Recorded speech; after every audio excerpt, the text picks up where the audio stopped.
వస్తోంది. మరి BJP version ఏంటి?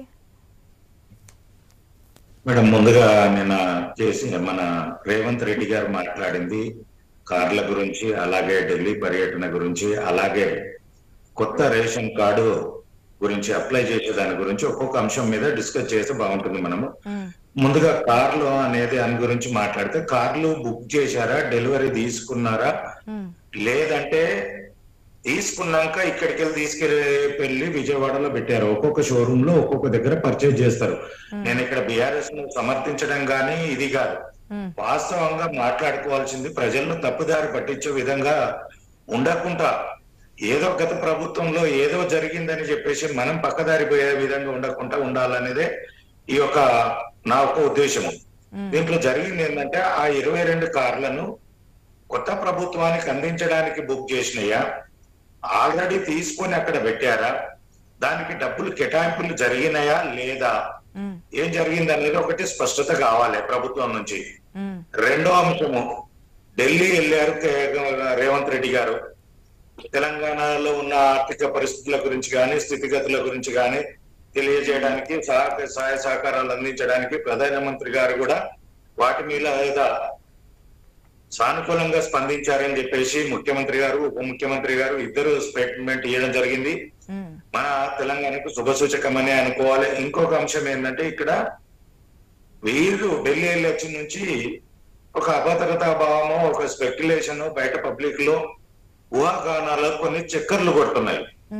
వాటికి తొందరలోనే కాంగ్రెస్ పార్టీ గాని, కాంగ్రెస్ పార్టీ ప్రభుత్వం గాని చెక్ పెట్టాల్సిన అవసరం ఉంది. ఎందుకంటే కేంద్ర కాంగ్రెస్ పార్టీ రేవంత్ రెడ్డి గారిని నమ్మట్లేదు.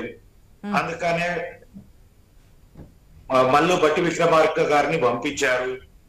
ఇది ఎంతవరకు కరెక్ట్?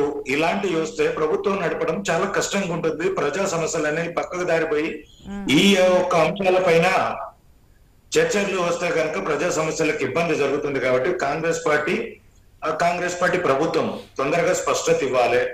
అలాగే ఏవైతే ఇక్కడ కొత్త రేషన్ కార్డుల గురించి మాట్లాడారు, ఇప్పుడు కొత్త దరఖాస్తులు అంటే చాలా ఇబ్బందికరమైన పరిస్థితులు ఉన్నాయి. మొన్నటి నుంచి ప్రజల నుంచి కానీ కొంతమంది నా దగ్గర పనిచేసే వర్కర్స్ కాడికి వెళ్ళి కూడా, సార్ మా మహబూబ్ నగర్ జిల్లా సార్, నేను ఈ జిల్లా నుంచి వచ్చినాను సార్, మళ్ళీ కొత్త రేషన్ కార్డులు ఎట్టగా సార్, నేను పోయి రావాలి సార్, ఈడపోతేనేమో ఇద్దరు భార్యాభర్తలు పోతే కూలి 2 రోజులు పోయినా 3 రోజులు పోయినా వాళ్ళకు 4-5 వేల రూపాయలు పోతున్నాయి. రాయని పోనీ కొన్ని ఖర్చులు, ఇలాంటి ఇబ్బందులు ఉన్నాయి సార్. దీనికి ఏం చేయాలి సార్? ఇక మళ్ళా అక్కడ పోతే ఎంఆర్ఓ అదంటున్నారట. అంటే అర్థం కావట్లేదు. ఇప్పటికైనా ఇప్పటి వరకు రేషన్ కార్డ్స్ ఇవ్వలేదు అనేది చాలా వరకు ప్రజల నుంచి వస్తున్నటువంటి ఒక ప్రశ్న. దాన్ని నివృత్తి చేయడానికి, లేదంటే ఒక స్కీమ్ అమలు చేయడానికి ప్రభుత్వం తీసుకునేది ఒక రేషన్ కార్డు ప్రాతిపదికన, వైట్ రేషన్ కార్డు ఉన్న వారికి అర్హులుగా గుర్తించి వారికి పథకాలు అందజేస్తామని చెప్తున్నారు. మరి ఇప్పటికంటే రేషన్ కార్డ్స్ ఇవ్వద్దంటారా? దీనికి ఆల్టర్నేటివ్ ఏం చెప్తుంది ప్రతిపక్షం? రేషన్ కార్డు అలా కాదు మేడం, నేను ఇక్కడ చెప్పేది పూర్తిగా ఒక అంశం చెప్పదలుచుకున్నాను. మీరు ఏ ప్రాంతంలో ఉన్నారో అక్కడికి వెళ్ళి మీ సేవా సెంటర్ లో కాకుండా ఆన్లైన్ ఉన్నది కాబట్టి, ఇక్కడ హైదరాబాద్ లో కొంతమంది పని చేసుకుంటారు, కొందరు వేరే జిల్లాలకు వెళ్ళి పని చేసుకుంటారు. కాబట్టి ఎక్కడైనా ఏ ఆధార్ సెంటర్ లో అయినా సరే వాళ్ళు అప్డేట్ చేసుకునే విధంగా, అప్లై చేసుకునే విధంగా ఒక స్థానికత సర్టిఫికేట్ తోటి పెట్టించేసి, ఎంఆర్ఓ తో అడుగుతారా, సర్పంచ్ తోటి అడుగుతారా, విఆర్ఓ తోటి అడుగుతారా, ఆర్ఓఆర్ తోటి అడుగుతారా, స్థానికత నేటివిటీ సర్టిఫికేట్ తీసుకొని ఏ ఆధార్ సెంటర్ లోనైనా అప్లై చేసుకునే విధంగా ఉంటే అది ప్రజలకు ఉపయోగపరంగా ఉంటుంది. ఏదో ఇప్పుడు ఈ యొక్క ఒక్క పంట బండి దాయించుకోవడానికి ఊరికి వెళ్తారు. ఒకటే పంట బండిన తర్వాత మన తెలంగాణ ప్రాంతము ఆల్మోస్ట్ 70% కూడా వ్యవసాయం జరిగేది వర్ష ఆధారిత పంట పండించుకుంటారు.